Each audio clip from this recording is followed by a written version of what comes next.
Welcome to Catholic TV here in Guyana. As you know, sometimes we say we are from Caribbean, we say from Latin America.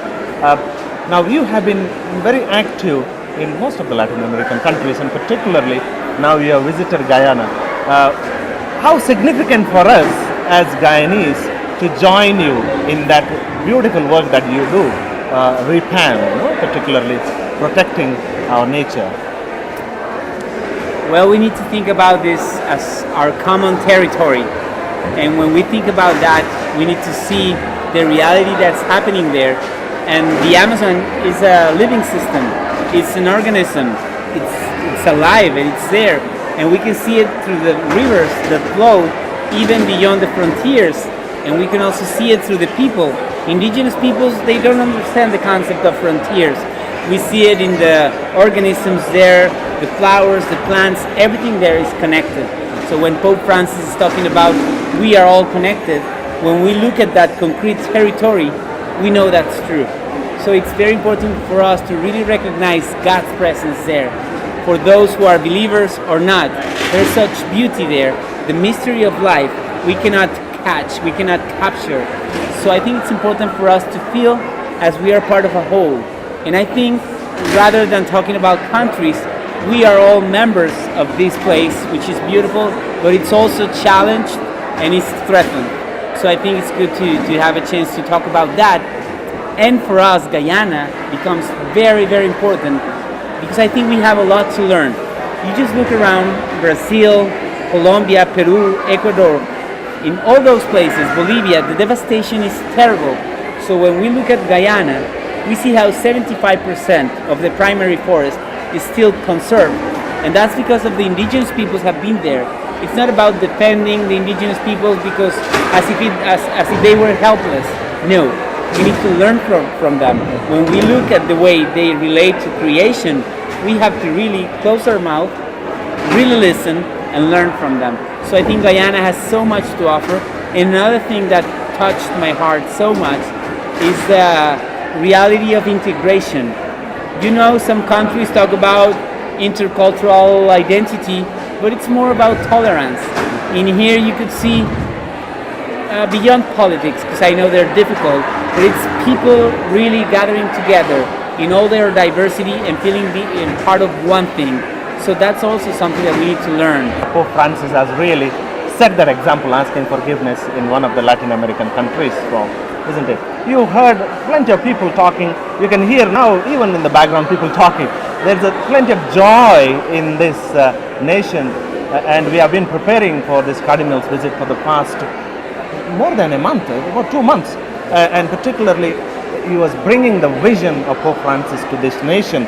And many people said that they have gone closer to Pope Francis now because they know that he is a very good friend of Pope Francis. So how do you encourage our Catholics and our nation to embrace that call that Pope Francis has given?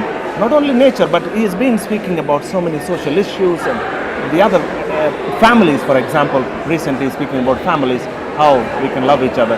So would you like to say that vision that you and Cardinal have brought to this nation? Well, I think people usually think that social issues are not part of our daily Catholic life, and that's wrong, and I have to say it. We need to go back to the source, and of course this is Jesus Christ. When Jesus came to earth, the first place where he decided to arrive was not a palace. He decided to be there with the last ones of the reality, the shepherds who were considered part of dirty or this type of jobs that nobody wanted to do because you would lose your purity. And he decided to go with those who are not pure. So what does that tell us? And again, as he was walking through his life, he learned from the diversity in front of him, and he started to look those who were outside, those who were excluded, and he would learn from them, and he would talk very strongly to say, this is not me saving you, but it's your faith that saved you. So I think we need to look at that and recognize ourselves in that call. Cardinal Hume spoke about prophetic voice and be courageous. Now sometimes what happens to our people is fear factor. Now, for example, people dredging and mining and so on and so forth. There are big multi-million companies, and sometimes we think that our voice may not reach them. Even if it reaches, it is just just ignored.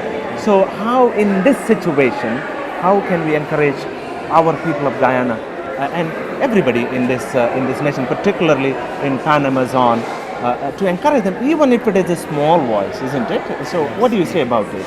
Well, I think communities, first of all, need to be together. If we do this on our own, we will be risking ourselves, and we would also be probably losing the sight of where we're going. So we really need to be together, be organized. Secondly, and I think this is where the church also can play a very important role, we need to be informed. Sometimes we know something wrong is happening, but we don't have clear information of what that is. So we need to really find a way to have good information, relevant, that can help us make the decisions that we have to do. And I think the third point is the church is a structure which has a very important legitimacy, even beyond our borders. So this is what REPAM is trying to do. We need to connect with others outside of our country who are struggling and suffering with the same situations, and be together and speak with one voice.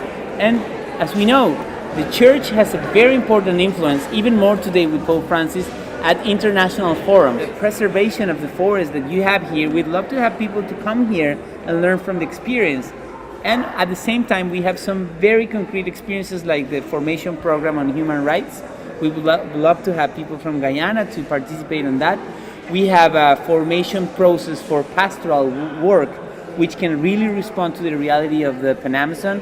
People do great things with very little, but we think the territory is changing. So the pastoral also needs to respond to that reality.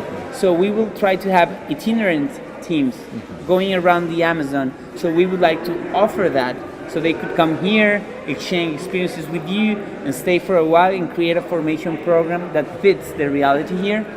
We're also doing some communicational programs.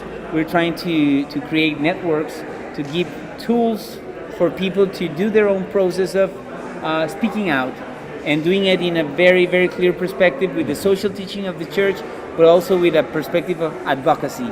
So we have materials and people prepared to come from other places. It's not that we will do it from Ecuador, but we will get the right people to come here. And yes, I think pretty much what we hope is that you can come up with a proposal, as it happens these days, and you could invite us to connect with you, and let's work together. So that's wonderful, Mauricio. Thank you for talking to the media, and we are very glad to have you. Please come back anytime, and thank you so much. Thank you very much, Jerry, and thank you for your time and for this beautiful welcome that we've had here in Guyana. We hope to be back very soon.